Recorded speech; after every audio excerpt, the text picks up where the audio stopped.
Mr. Prime Minister, welcome back to Washington. Prime Minister and I had a fascinating discussion the last time he was here. We were sitting on the Truman balcony. We spent probably an hour and a half strategizing about how we can work together to achieve peace. Our conversation today continued that important dialogue. I appreciate the Prime Minister's strategic thoughts. He cares deeply about his country, and he cares deeply about securing the peace. We talked about our commitment to a two-state solution. We talked about the need for a Palestinian government to embrace the principles of the quartet and the roadmap, which both our governments strongly support. We spent a great deal of time on Iran and about how we can work together with other nations of the world to convince the Iranians to abandon their nuclear weapons ambitions. I recognize the threat to world peace that the Iranians propose, that the Iranians pose, as does the Prime Minister. We talked about Iraq. We talked about a variety of issues, but the whole central thrust of our discussions was based upon our understanding that we're involved in an ideological struggle between extremists and radicals versus people who just simply want to live in peace. And that as democracies, we have an obligation, obviously, to listen to the will of our people, but at the same time work together to help those who want to live in a peaceful society achieve their ambitions. Mr. Prime Minister, it has been a delight to be with you again, and welcome back. Thank you. Thank you very Sir. much. Thank you. President, there's nothing that I can add to the very accurate analysis that you made with regard to these big issues. We in the Middle East have followed the American policy in Iraq for a long time, and we are very much impressed and encouraged by the stability which the courageous operation of America in Iraq brought to the Middle East. And we pray and hope that this policy will be fully successful so that this stability which was created for all the moderate countries in the Middle East will continue.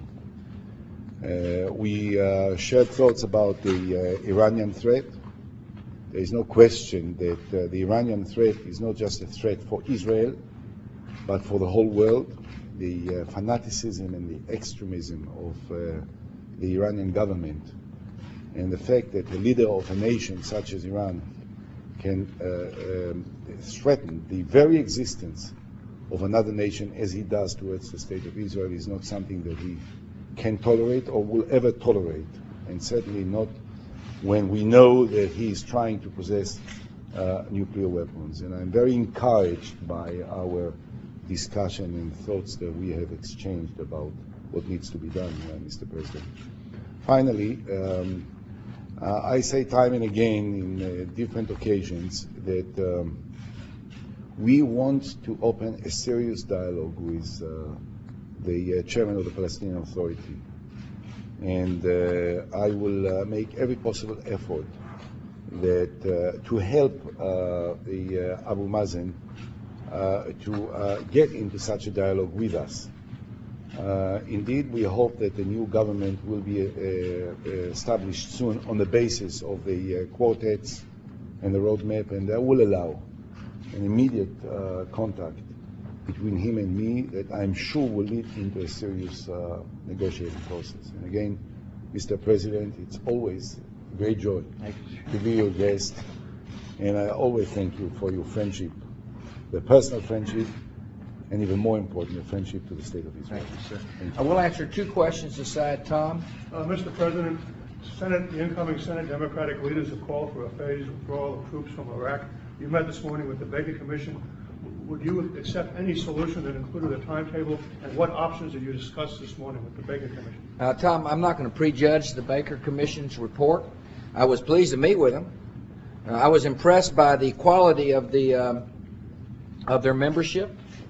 I was impressed by the questions they asked. They want us to succeed in Iraq, just like I want to succeed. And so we had a really good discussion. I'm not sure what the report is going to say. I'm looking forward to seeing it.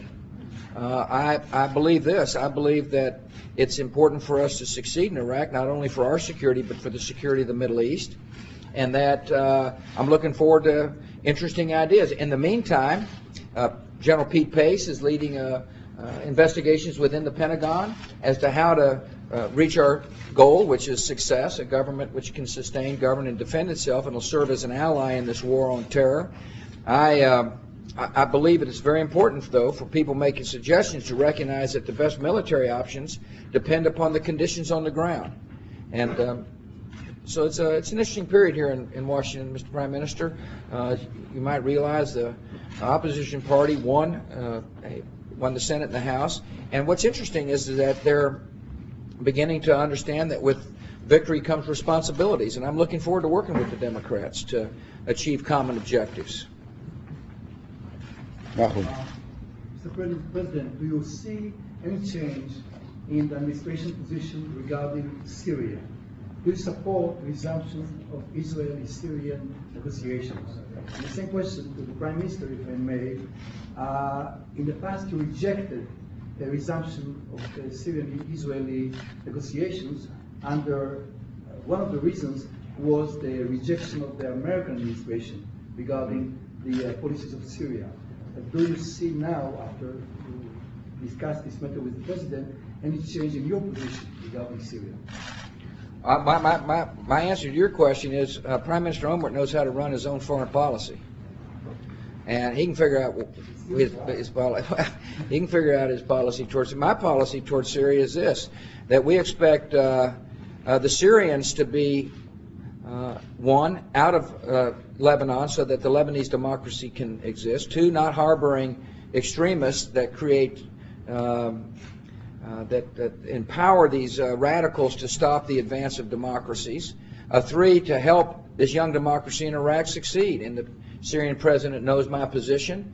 We have told that to him through my administration. We do have an embassy there in Syria, but our position is very clear, and we would like to see some progress toward peace from the Syrians.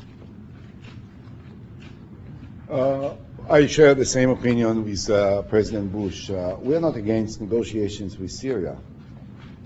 We would love to be able to have negotiations with Syria, but that must be based on a certain reasonable, responsible policy, which is not performed by Syria for the time being. Everything that they are doing is to the other direction, in Lebanon, in Iraq, and the sponsorship of Hamas and Khaled Mashal as the main perpetrators of terror against the state of Israel.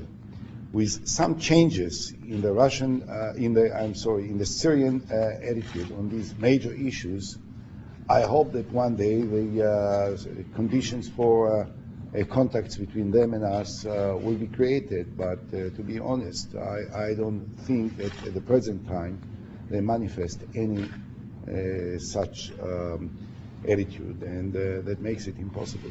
Matt? Yes, Mr. President, Tony Blair today is going to be calling for a reaching out to both Syria and Iran to help calm the situation in Iraq. What is your response to that? I haven't seen his comments, but you just heard my response on Syria. And my comments on Iran is this: if the Iranians want to have a dialogue with us, we have shown them a way forward, and that is for them to verifiably suspend their enrichment activities. We put that proposal on the table a while back. We said that if you want to have a dialogue with us, we're willing to come to the table with the EU as well as Russia and China to discuss a way forward, but first you must verifiably suspend your enrichment activities. Our focus of this administration is to convince the Iranians to give up its nuclear weapons ambitions. And that focus is based upon our strong desire for there to be peace in the Middle East. And in Iran with a nuclear weapon would be a destabilizing influence. And so we have made it very clear our position in regards to Iran, and it hasn't changed. Ayla. Mr. President, Thank you, Alan. do you think that it's better to impose sanctions on Iran or to handle direct dialogue with them? ולך, אדוני, את אותה שאלה. אפשר בעברית בשביל הצופים שלנו בארץ. I think it's very important for the world to unite with one common voice to say to the Iranians that if you choose to continue forward, you'll be isolated. And one source of isolation would be economic isolation. other words, there has to be a consequence for their intransigence. They have, we went to the United Nations. We've made it very clear. We, being a lot of the world, has made it clear that the Iranian nuclear weapons ambitions are not in the world's interest. And therefore, if they continue to move forward with the program, there has to be a consequence. And a good place to start is working together to isolate the country. And my hope is that there are rational people inside the government that recognize isolation is not in their country's interest. And I also, when I speak about Iran, speak about a government, not about the Iranian people. I believe the Iranian people want a better way forward. I don't think they want to confront the world. I believe they need, I believe they could benefit by more trade and more openness with the world.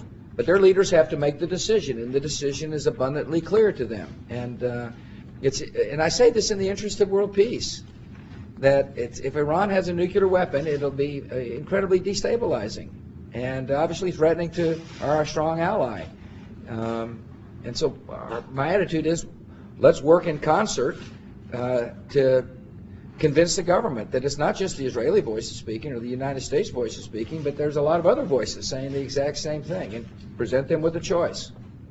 Thank you all. Thank you, everybody. Just 1 second. Wait a minute.